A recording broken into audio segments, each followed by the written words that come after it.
जागरूकता कार्यक्रम प्रस्तुत करते हैं। और हम देखते हैं कि समाज में सामान्य लोग भी हैं ईश्वर की कृपा से कि हमको ईश्वर ने हाथ पैर आँख नाक कान सब कुछ सही सलामत दिया है।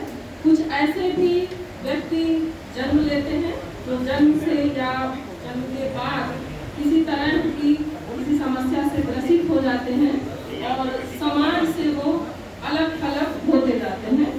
तो हमें अपने समाज को समावेशी बनाना है, जिससे हम एक शिक्षक के रूप में अपनी कक्षा को समावेशी बनाएंगे।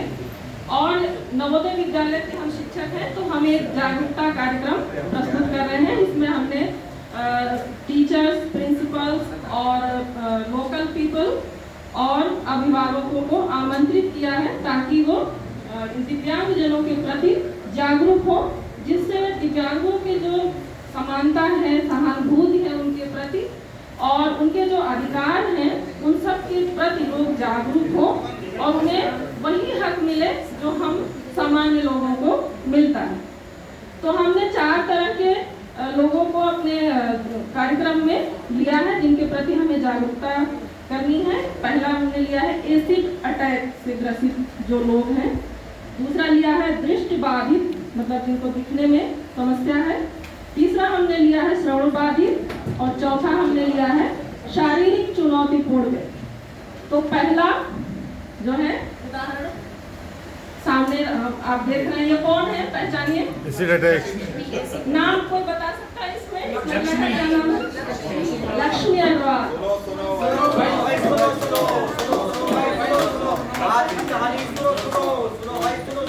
लक्ष्मी की कहानी सुनो। दया नहीं सहयोग चाहिए, दया नहीं सहयोग चाहिए, दया नहीं सहयोग चाहिए। लक्ष्मी एक लड़की है और वो जब 15 साल की थी तब उन्हीं के परिवार, उन्हीं के जानने वाले लोगों में से किसी ने उन पर एसिड फेंक दिया था। पहले उन्होंने शादी का प्रस्ताव रखा और शादी का जो इच्छा है वो हमारा अधिकार होता है, हम किससे करें किससे ना करें।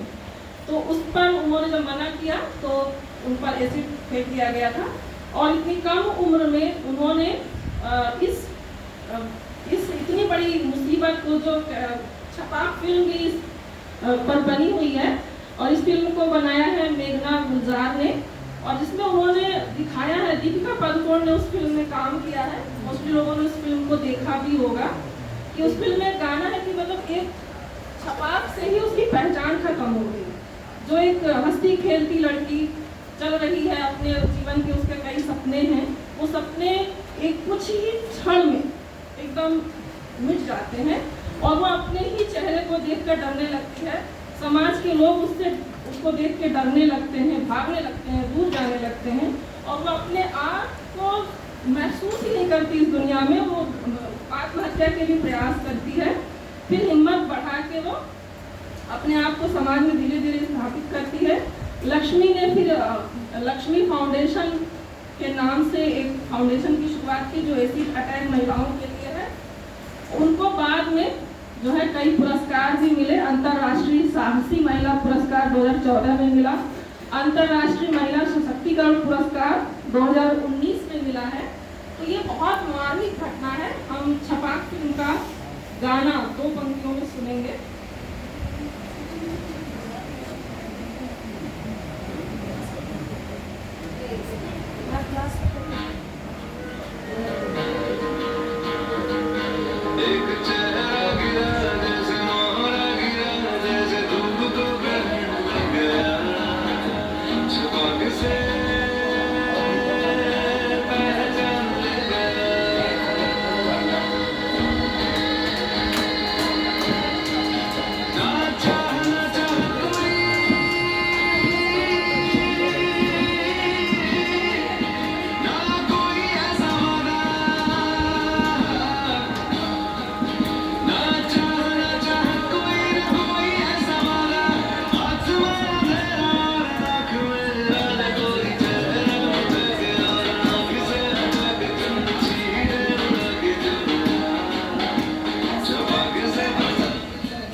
बाधित हैं।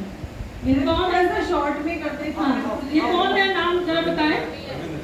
बप्पी लहरी, बप्पी लहरी है, बप्पी लहरी, बप्पी दा जिनको लोग कहते हैं और बहुत सोना पहने रहते हैं। वो उन्हें दिखाई कम देता है, लेकिन उन्होंने फिल्म की दुनिया में, संगीत की दुनिया में बहुत नाम कमाया है। उनका एक गाना है, आप में से ऐसा शायद कोई नहीं होगा जिसने उनके इस गाने पे थिरका नहीं।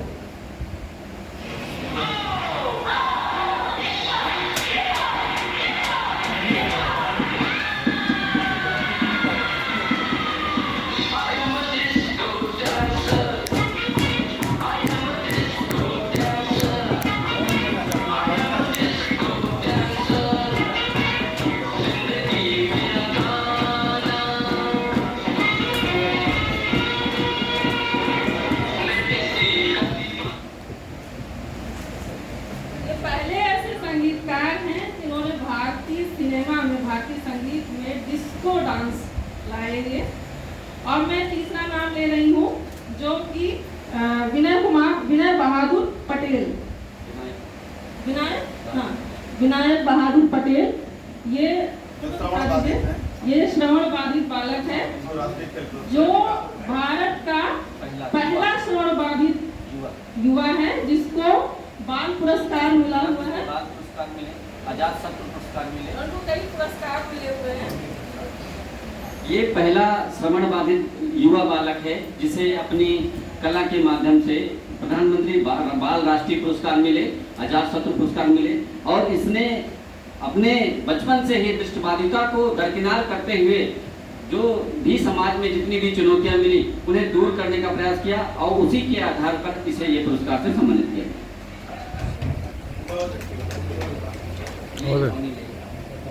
ये चौथी फोटो हम दिखा रहे हैं, एक लड़की है जिसका नाम है अवनी लेखरा। ये पैरालंपिक में पहली ऐसी महिला है जो लगातार 2 बार गोल्ड मेडल लाई है भारत में। और किसी तरह से फिल्मों की दुनिया में भी एक नाम है सुधा चंद्रन, जिनका नृत्य के क्षेत्र में कितना नाम है। पैर में जिन्हें समस्या थी और उनको पैरालिसिस हो गया था, लेकिन उसके बावजूद ये चलने फिरने के होने के बावजूद भी इन्होंने कितना नाम किया। और उनको तो सुधा चंद्रन को आप लोग जानते हैं, उन्हें मयूरी, नाचे मयूरी नाम से उन्हें सुशोभित ही किया गया है। उन्होंने तो बहुत सारी फिल्मों में भी काम किया, टेलीविजन में भी काम किया है ना, तो सीरियल से ज़्यादा जानी गई। तो इस तरह से हम देखते हैं कि ये जो जिनको शारीरिक किसी भी तरह की दिव्यांगता है वो हम में से ऐसा नहीं है कि वो हमसे कहीं से कम होते हैं, बस उनके सीखने के तरीके थोड़ा हमसे अलग होते हैं। तो हमें उन तरीकों को सीखना है। सीखते सभी हैं, हम समान हैं, हम भी सीखते हैं। वो हमसे थोड़े से अलग हैं, सीखते वो भी हैं, लेकिन सीखते सभी हैं, बस उनके थोड़े से तरीके अलग होते हैं सिखाने के।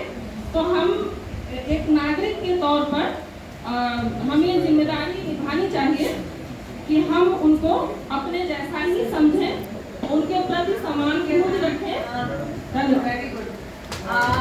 एक बात मैं कहना चाहूँगी, एक तो पहले ताली बजा दो आप इन लोगों के लिए, क्योंकि ये लास्ट ग्रुप है, लीस्ट नहीं है। और अवेयरनेस जो है वो सबसे ज़्यादा जरूरी होती है।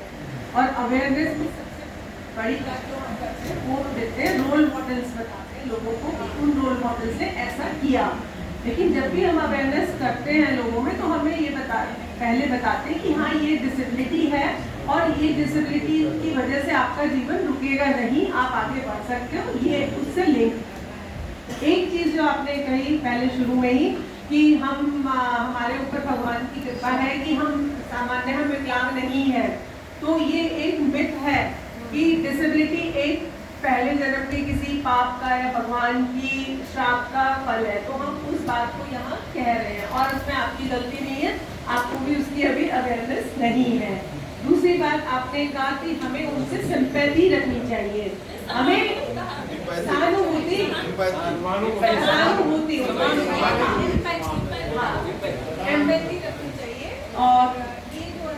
बहुत इम्पोर्टेंट होता है और बहुत ज़रूरी है कि हमने सबको लेके किया, बहुत अच्छा आपने किया एंड इनके लिए तालियां पूरे सभी ग्रुप्स के लिए। यही कड़ी जो मैं एक एग्जाम्पल जोड़ना चाहूँगा, मेरे विद्यालय चेन में जो रात से पैरा ओलंपिक एक छात्र